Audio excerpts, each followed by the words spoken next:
ऐसा क्या हुआ जो साईं बाबा एक बार द्वारका माई के दीवार के पास बैठे हुए थे और शांत थे, गंभीर थे, जैसे कि कोई घटना हुई हो जिस वजह से बहुत परेशान हो और इमोशनल हो। देखिए, वैसे तो बाबा को हर घटना के बारे में मालूम होता है, लेकिन फिर भी जब कोई व्यक्ति जो है बहुत करीबी रहा हो या फिर जान पहचान का रहा हो, उसके बाद जो एक आम इंसान को इमोशंस आते हैं, ठीक उसी तरीके से कहीं ना कहीं हमें कहानियों में बाबा के ऊपर भी वो इमोशंस देखने को मिलते हैं। लेकिन इसका मतलब ये नहीं है कि बाबा एक आम इंसान की तरह उनसे घिरे हुए थे, नहीं। हमें चाहे बाबा का गुस्सा देखने को मिलता है, चाहे बाबा जब मेघा की डेथ के बाद रोए थे या फिर अन्य अवसर पर जब बाबा उदास हुए थे, ये इमोशंस बाबा के ऊपर हावी नहीं थे, बाबा के कंट्रोल में थे। लेकिन फिर भी जब इस लीला का, इस प्रकृति का अगर आप हिस्सा हैं, चाहे एक शरीर रूप में आप दिखाई दे रहे हैं या फिर एक नॉर्मल इंसान के रूप में आप दिखाई दे रहे हैं, तो कहीं ना कहीं प्रकृति के नियमों का पालन करना भी बाबा के लिए अनिवार्य था। और जैसा कि बाबा करते थे, वो भिक्षा मांगते थे, वो जल ग्रहण करते थे, लेकिन उनको उनकी आवश्यकता नहीं थी। ऐसी एक कहानी में हमें पढ़ने को मिलता है जब बाबा बहुत उदास होकर द्वारका माई की दीवार के पास बैठे हुए थे। अक्सर बाबा जो है वो शाम के समय लेंडी बाग सैर के लिए निकल जाया करते थे भक्तों के साथ, और ये कार्यक्रम बहुत लंबे समय तक जाता था। वहां बाबा टहलते थे, पानी देते थे पौधों में, कुछ पौधे सींचते थे खुद अपने हाथ से। अब एक दिन क्या हुआ, लेंडी बाग जाने का समय आ गया और बाबा जो है वो उठ के नहीं गए। काफी सारे भक्तों को ये बात थोड़ी सी अजीब लगी, बट थोड़ा सा उन्हें लगा कि हो सकता है समय बाबा लेट जाएं। 15 मिनट, 20 मिनट, आधा घंटा निकल गया, 1 घंटा निकल गया समय से, और बाबा जो है उठ ही नहीं रहे, वो जा ही नहीं रहे लेंडी बाग सैर के लिए। तब सब भक्त जो हैं वो द्वारका माई में बाबा से बोलने लगे कि बाबा, क्या आज आपको लेंडी बाग नहीं जाना? बहुत समय बीत चुका है और आप लेंडी बाग नहीं जाना चाह रहे क्या आज? उस पर बाबा बोलते हैं कि मेरा गजानन जो है वो चला गया। अच्छा, सब भक्तों को ये बात समझ में नहीं आती, क्योंकि अक्सर जो बाबा बोलते थे वो बहुत सारी बातें ऐसी होती थी जो भक्तों को समझ में नहीं आती थी, लेकिन उसके पीछे एक बहुत गहरा मीनिंग होता था।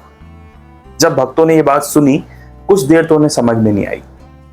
अच्छा, कुछ समय बाद शिरडी से एक लेटर लिखा गया शेगांव। शेगांव एक जगह है जहाँ पर गजानन महाराज रहा करते थे। गजानन महाराज भी एक महात्मा थे, एक संत थे। तो जब ये लेटर शेगांव पहुंचा और शेगांव में गजानन महाराज जी के बारे में पूछा गया, तो शेगांव से जवाब आता है कि गजानन महाराज जी अब नहीं रहे इस पृथ्वी पर, इस फिजिकल रूप में। उन्होंने अपने शरीर का त्याग कर दिया।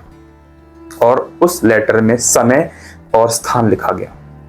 जब वो लेटर शिरडी पहुंचता है तो सब भक्तों को ये देख के हैरानी होती है कि जिस समय बाबा द्वारका माई की दीवार के पास बैठे थे, कहीं ना कहीं उदास दिख रहे थे, और कहीं ना कहीं जब बाबा ने बोला कि मेरा गजानन चला गया, तब वो ठीक वही समय था जिस समय शेगांव में गजानन महाराज ने शरीर छोड़ा था।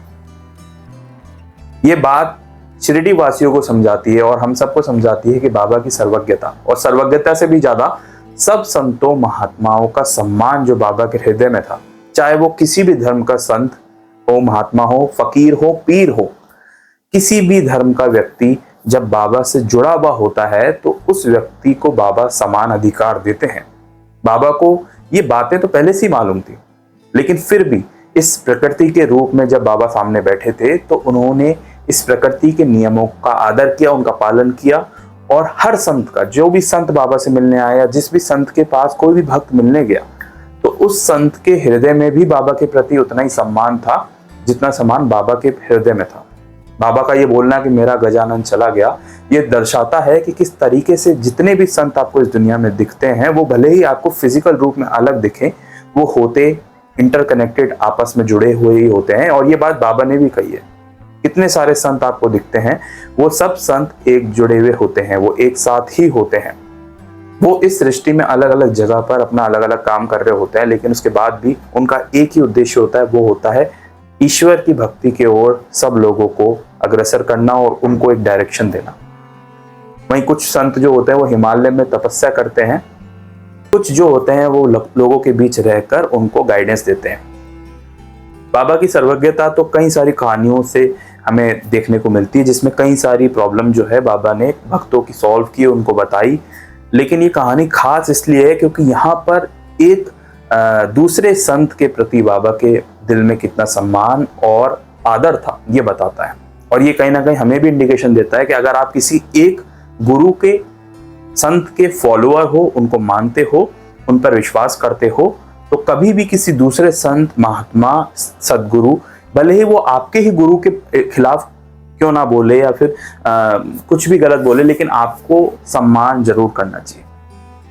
आपसे ये नहीं कोई कह रहा कि आप अपने गुरु या सदगुरु को छोड़ो या उसके पास जाओ, लेकिन एक सम्मान जो है, ये बाबा की कहानी बताती है कि एक सम्मान दूसरे के प्रति, उसका गुरु कोई भी हो, उसके प्रति, उसके गुरु के प्रति एक सम्मान आपके मन में होना चाहिए। उम्मीद है आपको ये कहानी जानकर अच्छा लगा होगा और इसी तरह ढेर सारी असली कहानियां, असली हिस्ट्री इस चैनल पर अपलोडेड है। मैं बाबा से जुड़ी हुई किताबें पढ़ता रहता हूँ, समझता रहता हूँ और अपनी समझ के अकॉर्डिंग आप तक पहुंचाता रहता हूँ। अगर आप बाबा से जुड़ी हुई कहानियां जानना चाहते हैं तो आप इस चैनल को सब्सक्राइब कर सकते हैं और इस वीडियो को बाबा के भक्तों के साथ शेयर भी कर सकते हैं। ओम साई राम।